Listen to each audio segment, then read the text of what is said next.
Bonsoir et bienvenue dans 85 chrono, l'agenda. On va vous présenter les différents événements sportifs à venir en Vendée, mais on va aussi revenir sur l'actualité sportive avec notamment les Jeux paralympiques, mais aussi avec nos deux invités. On va parler motocross avec Mathis Valin. Bonsoir Mathis. Bonsoir. Et Valentin Tellier. Bonsoir Valentin. Bonsoir. Mathis, tout récent champion de France de motocross espoir en 85 cm3 au sein donc, du team 737 Performance dirigé par Valentin qu'on avait reçu au mois de mars cette année, donc fondateur et entraîneur au sein du team 737 Performance et donc un titre de champion de France obtenu le week-end dernier du côté de Magescq dans les Landes. On y revient dans quelques instants, mais avant cela on s'intéresse aux Jeux paralympiques de Tokyo puisqu'il y avait une Vendéenne en lice ce matin en natation. Anaëlle Roulet, la nageuse du club des Sables d'Olonne qui participait aux 100 mètres d'eau dans la catégorie S10. Elle a terminé deuxième de sa série en 1 minute 10 secondes et 70 centièmes. Elle n'a pas réussi ensuite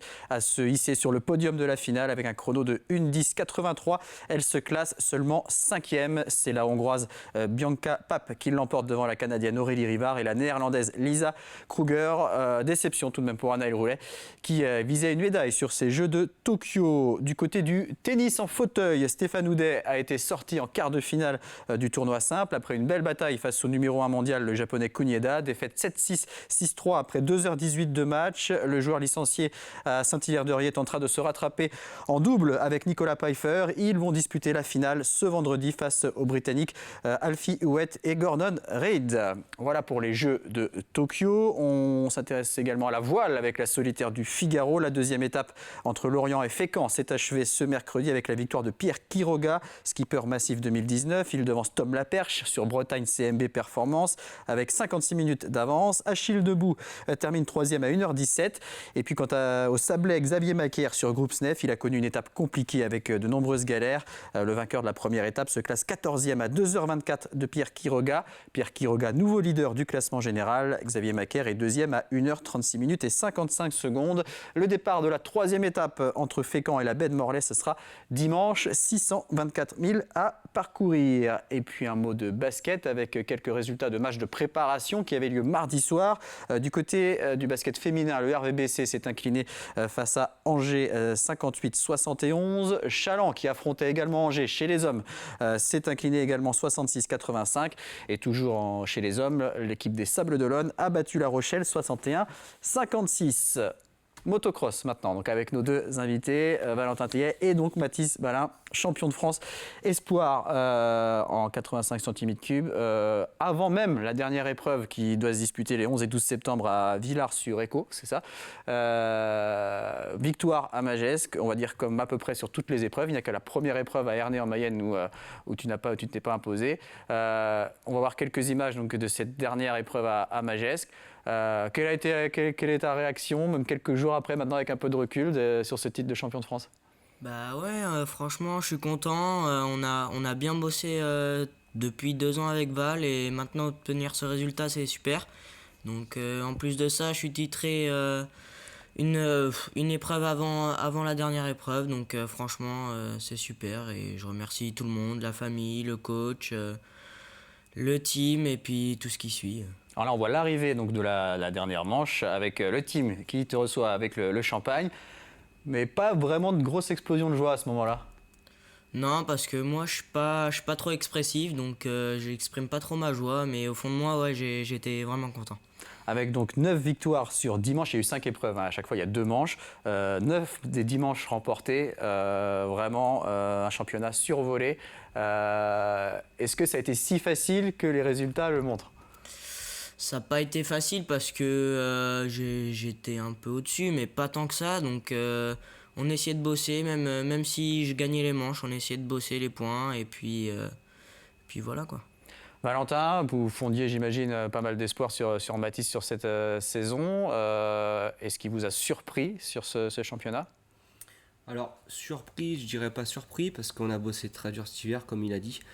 Et en fait, j'ai ressenti au mois de février vraiment un gros cap de passé. J'ai dit là on est bien quoi. Et je me suis dit on va arriver à la première épreuve, on sera vraiment bien et tu vas être surpris.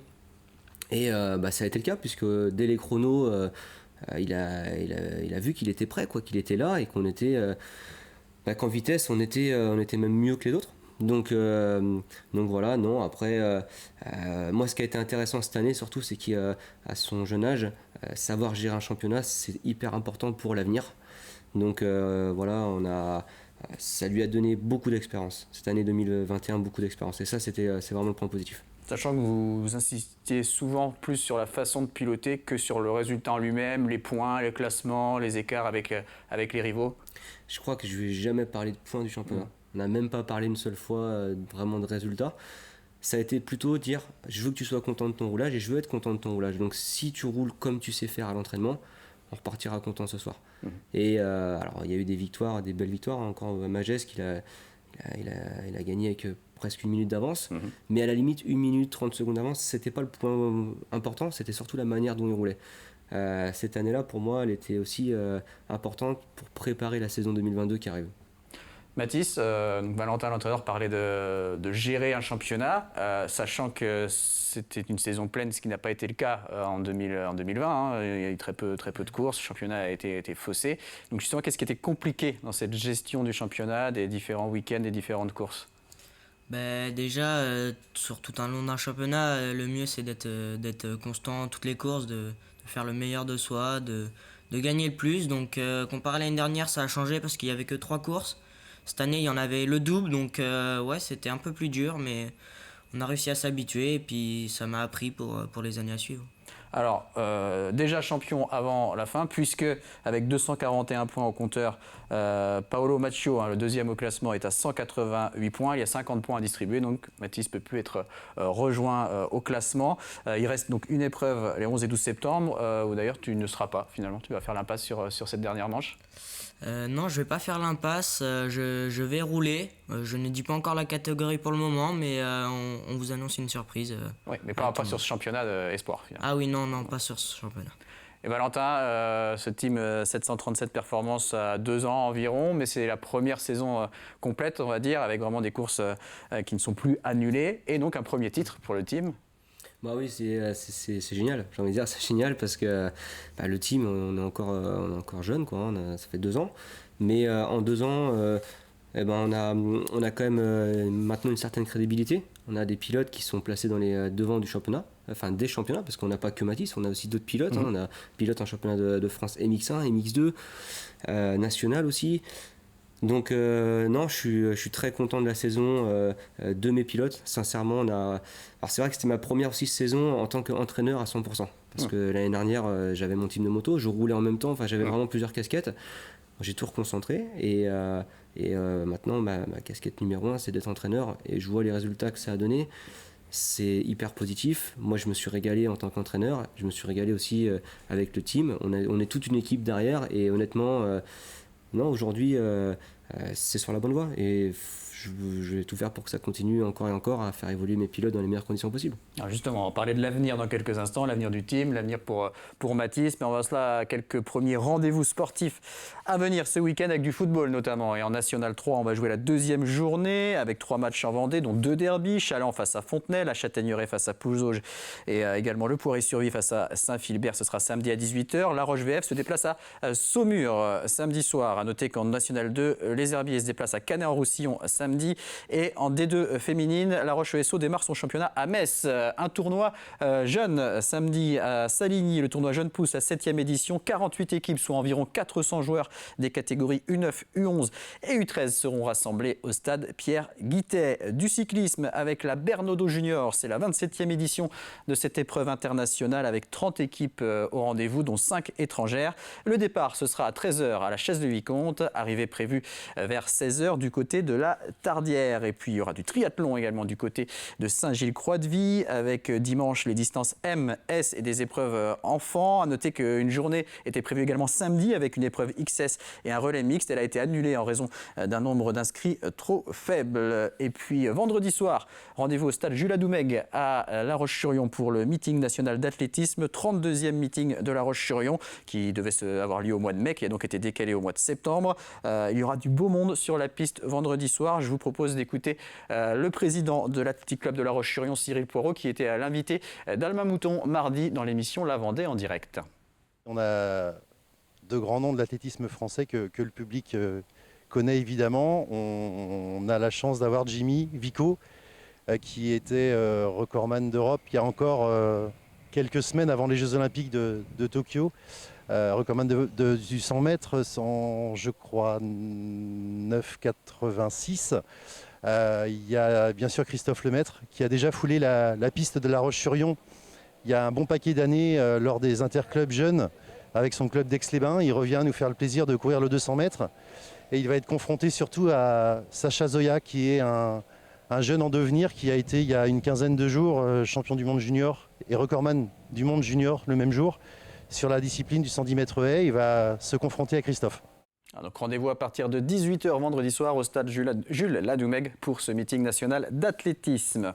On revient au motocross avec nos deux invités, Mathis Valin et Valentin Taillet du team 737 Performance, également licencié au motoclub du Pays des Olonnes. Mathis, alors avant de parler de l'avenir, on va faire un petit bond en arrière, de quelques années en arrière, puisque on s'était vu en 2017, donc il y a 4 ans. C'était dans le cadre du magazine Visage du Sport qu'on retrouve chaque semaine sur TV Vendée. Donc à l'époque, tu avais 11 ans. Donc les choses ont bien changé depuis. On voit quelques images justement sur la piste du motoclub du Pays des Olonnes. Tu venais de signer à ce moment-là dans le club. Qu'est-ce qui s'est passé depuis? Beaucoup de choses, j'imagine, ont évolué depuis. Est-ce que du coup le motocross a encore pris plus de place dans ta vie? Oui, depuis 4 ans, la moto a pris beaucoup de place. Donc franchement, c'est beaucoup de sacrifices parce que pour venir à haut niveau, il y a beaucoup de sacrifices à faire. Manger bien, faire du sport, il y a l'école aussi. Et du coup, depuis 4 ans, ça a bien changé. Valentin, depuis quand vraiment vous suivez Mathis et quels sont les plus gros progrès qu'il a pu faire? Ça fait longtemps que Mathis, je le connais, depuis tout petit. Et d'ailleurs, on a retrouvé des photos assez drôles. Il est venu, il avait quoi, 3-4 ans, et il était venu faire des photos avec moi à l'époque. Mais ça fait longtemps que je le suis. Et j'ai toujours vu un potentiel en Mathis sur la moto. C'est vrai que c'est quelqu'un qui sait faire de la moto depuis petit. Et puis là, ça fait 2 ans maintenant qu'on travaille vraiment dur ensemble. Alors au début, on a mis en place des choses, mais tranquillement. Et là, cet hiver, par contre, voilà, c'était vraiment, comme il a dit, des sacrifices à faire. L'objectif était vraiment de professionnaliser au maximum Mathis pour aller chercher vraiment les petits détails de performance pour faire les différences. Mathis, Valentin, c'était quoi? C'était une idole quand tu étais plus petit? Bah oui, quand j'étais petit, c'était un peu l'idole parce que c'était un peu le seul de la Vendée qui était à haut niveau. Donc j'aimais bien aller à la Rookies Cup et puis faire des photos avec lui. Et aujourd'hui, l'élève titille le maître, puisque vous vous êtes fait un petit défi récemment. On va voir quelques images parce que vous avez filmé ça. Un défi donc d'abord sur la moto 85 cm3, ensuite sur la 250, à savoir qui serait le plus rapide. Valentin, résultat, Mathis plus rapide sur la 85, vous plus rapide sur la 250, mais de peu. Ouais, de peu, ouais, de très peu. J'en profite que je peux encore rouler à peu près plus vite, mais ça va pas durer longtemps. Donc ces petits moments de gloire, faut que je les savoure. Ça va pas durer. Mathis, c'était une expérience sympa de se confronter avec le chronomètre, avec Valentin. Bah oui, surtout de voir Valentin rouler en 85, ça fait plaisir. Voir comment il met du gaz, donc franchement c'était top. Et puis voir que je suis bientôt à son niveau, donc je suis content. Alors la suite, puisque ça y est, ça sera plus espoir la saison prochaine, on passera en junior, 125 cm3. Quel va être le programme pour passer cette nouvelle marche? Déjà, on va faire un gros hiver de roulage, de préparation physique, et puis l'année prochaine, ça sera le 125 junior, puis le 125 Europe. D'accord. Valentin, sur quoi il va falloir travailler justement, parce que l'hiver va être chargé? Il va être très très chargé. Il s'y prépare déjà mentalement, je fais que lui dire. Donc là, déjà, faut qu'il prenne un petit peu de volume. Faut qu'il tienne la moto. Et puis, j'ai prévu des petites choses qu'il ne sait pas encore, mais intéressantes pour lui, pour être prêt au maximum, on va dire, à la première épreuve. Et puis, c'est avec le championnat d'Europe. Donc là, ça va être tout nouveau pour nous, hein. On n'a pas été encore championnat d'Europe, donc là ça change, c'est plus les mêmes budgets aussi. Hein, là, déjà c'est vrai que c'est difficile, hein. Nous on est toujours à la recherche de partenaires constants pour essayer de trouver du budget.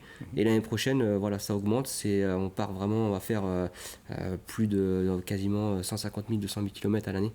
Donc voilà, mais j'ai vraiment envie d'accompagner au maximum Mathis, et puis il y aura d'autres pilotes aussi dans le team qu'on accompagnera, et voilà, pour les mettre dans les meilleures conditions possibles. Il va falloir que là maintenant ma partie aussi on va dire du team, ça va être de trouver des partenaires. Je ne suis pas que l'entraîneur, j'ai plusieurs petites casquettes encore, mais voilà, en tout cas l'hiver va être rude, mais va être intéressant. Alors, en passant d'espoir à junior, en changeant de catégorie, donc avec championnat de France junior, championnat d'Europe 125, Mathis, toi tu y vas pour découvrir ou directement dès la première année avec des ambitions? C'est sûr que j'y vais pour découvrir, mais on veut toujours un objectif de résultat. Comme je vois ceux qui roulaient l'année dernière avec moi et ceux qui font aujourd'hui en 125, qu'ils arrivent à jouer top 3 à l'Europe, donc je suis capable de faire pareil, donc voilà. Très bien. Valentin, confiant sur déjà des bons résultats dès la première année? Ouais, je pense qu'on est capable. Après, on va pas s'enflammer. Et j'aime bien aussi surtout voir comment on va évoluer dans l'hiver. Si on voit que si en fin d'hiver je vois qu'on est bien, là on mettra vraiment des objectifs un peu hauts. Puis si je vois qu'on n'est pas bien, on commencera petit à petit pour essayer d'évoluer durant l'année. C'est un petit peu notre état d'esprit. Allez, on continue notre listing des événements sportifs du week-end avec du handball et un match de préparation pour l'équipe de La Roche-sur-Yon, l'équipe féminine qui va évoluer en National 1 cette année. Match face à Nantes samedi à 18h à La Bruffière à l'occasion d'une journée de gala organisée par le club de La Bruffière. Il y aura également un tournoi jeune, des différentes animations pour tous et également un match senior masculin avec l'équipe du club local. En ring hockey, là aussi, on se prépare pour la prochaine saison en National 1 Elite avec le tournoi Challenge des Pays de la Loire qui regroupe les équipes seniors de la région, le Poiré Survie, et les deux équipes de Nantes, Bouguenais et la Vendéenne, ainsi que Saint-Sébastien. La Vendéenne et Saint-Sébastien qui s'affrontent samedi soir à la salle de l'Angelmière à 19h. Du tennis avec les portes ouvertes du club de Montaigu, ce sera samedi après-midi au complexe Maxime Bossis, avec notamment un match exhibition entre les deux meilleurs joueurs du club, Maxime Piou, moins de 6, et Benjamin Martin, vice-champion de France dans la catégorie des 15-16 ans. Du sport automobile avec du rallye et le rallye des Côtes de Lumière ce week-end du côté de Beaulieu-sous-la-Roche, Esnay et Martinez. Ce sera la 9e édition. 79 engagés sur ce rallye des Côtes de Lumière. Samedi, ce seront les vérifications et la présentation des équipages. Et puis les spéciales auront lieu dimanche à partir de 8h. Autre événement également, course de motocross du côté de Roche-Servière. C'est ça? Tu y seras, Mathis? Ouais, c'est ça. J'y serai dimanche à Roche-Servière. D'accord. Et ensuite, une dernière course le week-end du 11-12. Ouais, et par la suite, une autre course le week-end d'après, et ça sera à Promont. D'accord, très bien. C'était la rentrée aujourd'hui? Oui, c'était la rentrée. Au lycée, ça s'est bien passé? Ouais, tout s'est bien passé. Bon, c'est vrai que c'est important de lier même sport de haut niveau et études, c'est pas trop compliqué? C'est sûr que c'est compliqué, mais il faut. Très bien. Merci en tout cas à vous deux. Bravo encore Mathis. Merci Valentin. Merci beaucoup. À bientôt pour d'autres titres, que ce soit pour Mathis ou d'autres coureurs du team. Merci à vous de nous avoir suivis. Je vous donne rendez-vous lundi à 12h45 pour 85 chrono le terrain et 18h50 pour 85 chrono le vestiaire. Très bonne fin de semaine à tous.